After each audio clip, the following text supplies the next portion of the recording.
Sono insieme al Presidente Federica in questa estate 2023 in Friuli Venezia Giulia, intanto per fare un po' il punto della situazione in questo periodo, terzo posto nella classifica Governance Poll 2023, sondaggio sull'apprezzamento dei pubblici amministratori del Sole 24 Ore, quindi continua anche questa buona crescita anche tra le persone che la sostengono, Presidente.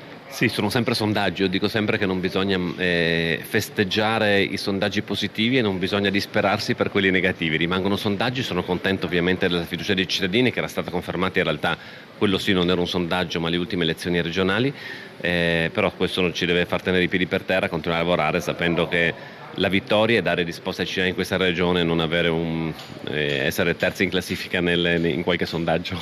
Friuli Venezia Giulia che continua a crescere anche riguardo ai punti di attrattività, si parla di trasporti, si parla di continua crescita anche a livello economico e di finanziamenti. È stato anche lanciato proprio la presentazione di The European House Ambrosetti, un territorio che però deve lavorare unito per arrivare ai propri obiettivi.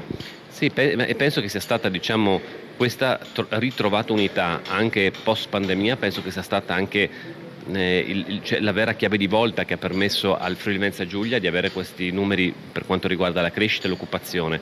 È una sfida però ancora da portare avanti, da rafforzare e da rendere strutturale nel nostro territorio.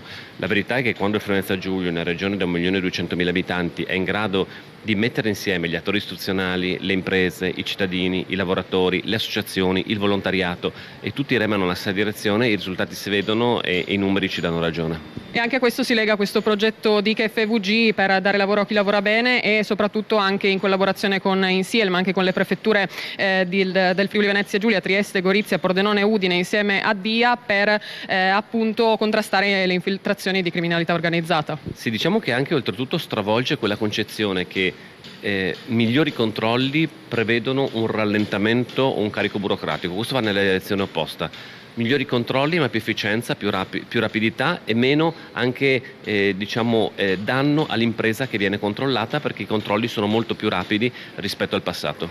Chiudiamo con un'ultima battuta anche su quest'estate 2023, boom di turisti per il Friuli Venezia Giulia che continua tra grandi concerti e grandi eventi ad intrattenere e ad attrarre sempre più il pubblico anche a livello mondiale. Non c'è dubbio che i numeri sono importantissimi, sopra le aspettative. È chiaro che però oggi anche per questo ognuno deve fare la sua parte. Noi come Regione stiamo cercando di fare del nostro meglio, spero che tutti vadano in questa direzione. Questo vuol dire che servono anche investimenti privati, servono ammodernamento delle strutture, serve migliorare l'accoglienza, perché altrimenti rischiamo di non sfruttare questo momento che è frutto di un lavoro importante fatto negli ultimi anni e non renderlo duraturo per i prossimi anni. Chi oggi ha possibilità di avere maggiori introiti, spero che possa utilizzare quegli introiti per migliorare la recettività e la capacità ricettiva del Friuli Venezia Giulia. Grazie Presidente e buona estate 2023 in Friuli Venezia Giulia. Grazie a voi, buon lavoro.